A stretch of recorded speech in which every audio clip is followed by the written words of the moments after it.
Ashama harka fuune hordoftoota fi jaalatamtoota keenya har'a oduu oowwitu takkaan qabadhee isinii dhiyaadheetiin jira. Oduun xiyyeetanii qabadhee isinii dhiyaadhe maali jechuun keessa hin oolu.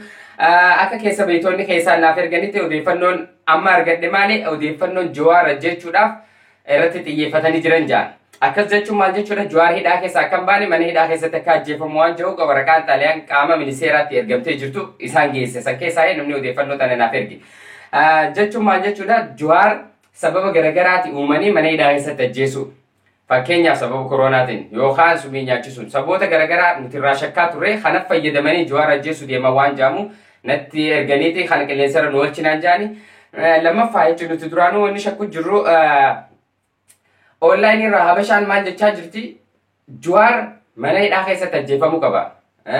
Baqqalaa Garbaa hidhaa akka hin baane umrii guutuu akka mana hidhaa keessatti hidhamu akka hidhaan baane itti murtaa'uu qabaa jechaa jira. Kana online irraa argaa jirra.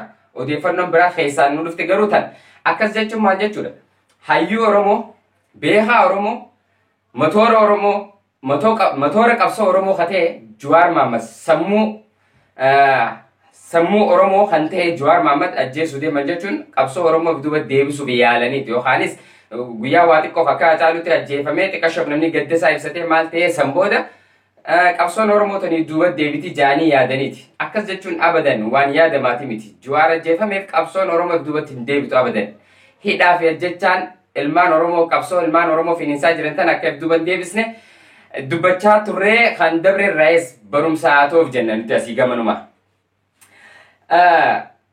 Parsantii dhibbatti namni odeeffannoo tana naaf erge garuu akki jeetti oduun tun qaama nafxanyaarraa itti hannamte. Qaamni nafxanyaa qaamni sirna nafxanyaa tana hoogganuutti ergamtee qaamni kun akka tarkaanfii akkasii fudhatee Jawaar dhabamsiisutti itti erganii jiran jechuudha. Oromoo nuti ajjeechaan hidhaan gidiraan rakkoon garagaraa hedduu nurra gahaa turte. Ammallee nurra gahaa jirti. Ammaas itti fufti. Gara fuulduraas nurra gahaa deemti. Nutis garuu qabsoo teenyeef duuban deebinu.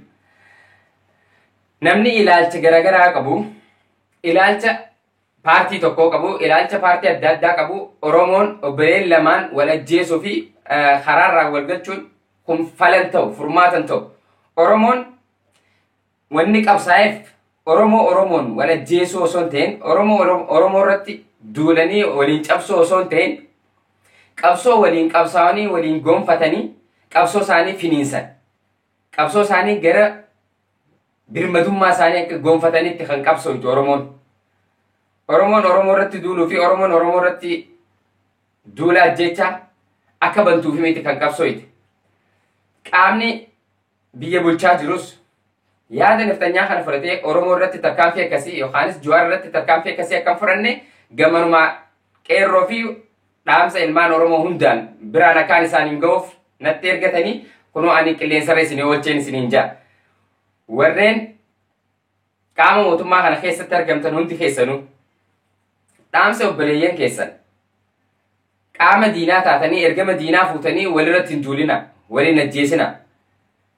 Jawuun qabadhee isinii dhiyaadhee sannatti erganii tana qilleensarra isinii oolcheetiin jira. Tanumaan isinitti himuu dhufe arraaf hanganumaan isiniin jaa sagantaan biraatiin hanga walitti deebinutti yeroo hundaas online irraan jira. Online irraan ta'a odeeffannoo garagaraa tanatti dhufte tan hin argadhe qilleensarra isinii oolchuufin carraaqaa sanumaafuu waan nu hordoftaniif galatoomaa isiniin jaa. Odeeffannoo tana garuu warri natti ergee namoota baay'eetti ergii keessaanis sheer walii godhaatii wal biraan gaa akka nafxanyaan karoorrisii akka galmaan hin geenyeef akka duula Oromummaarra banan tana galmaan hin geenyeefi odeeffannoo tana ilmaan Oromoo bakka jirtan maratti akka isin bira geessuuf odeeffannoo tana waliif ergaa. Ilmaan Oromoo irratti hin duulinaa yaada jiru qabanii saniifuu gamanumaan hangaan odeeffannoo biraa qabadhee isinitti deebi'utti galatoomaan isiniin jaa.